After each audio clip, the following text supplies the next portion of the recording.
આજે આપણે મંચુરિયન બનાવવાના છે. એના માટે મેં 1 કિલો કોબીજ, 750 ગાજર, 250 કેપ્સિકમ અને 250 ડુંગળી લીધી છે. હવે આ બધાને આપણે ચોપ કરી દઈશું. આપણું શાકભાજી ચોપ થઈ ગયું છે. મીઠું 2 ચમચી મીઠું, 1 ચમચી મરી પાવડર,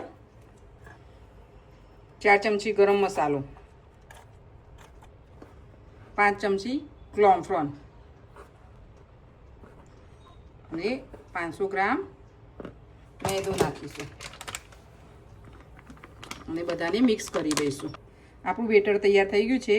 આમાં કોઈ પાણી નથી રેડવાનું. જે વેજીટેબલ્સમાંથી પાણી નીકળે છે એમાં જ આપણું બેટર બધું મેશ થઈ જાય છે.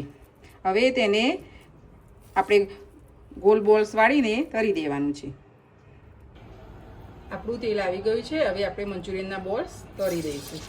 જ્યાં સુધી બ્રાઉન કલરના ના થાય ત્યાં સુધી મીડિયમ ફ્લેમ ઉપર તળવા દેવાના. આપણા મંચુરિયન થઈ ગયા છે. હવે તેને આપણે સાતળી દઈશું. સાતળવા માટે મેં બધું વેજીટેબલ્સ કટ કરી દીધું છે. સાતળવા માટે મેં 2 ચમચા તેલ રેડી દીધું છે. આપણું તેલ આવી ગયું છે. એમાં 1 ચમચી આદુ મરચાં નાખીશું.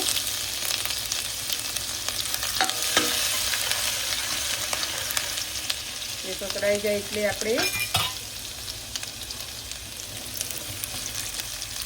ડુંગળી નાખીશું.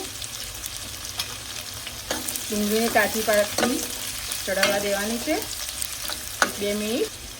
એમાં થોડા કેપ્સિકમ નાખીશું, થોડા ગાજર નાખીશું. આ બધાને 2-3 મિનિટ કાચું પાકું સતળાવવા દેવાનું છે. અને પછી એમાં સોયા સોસ અને ચીલી સોસ નાખીશું અને થોડો ગરમ મસાલો.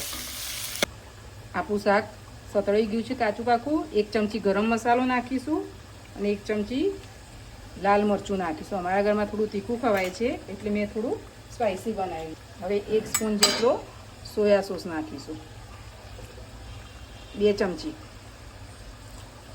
ચમચી રેડ ચીલી સોસ.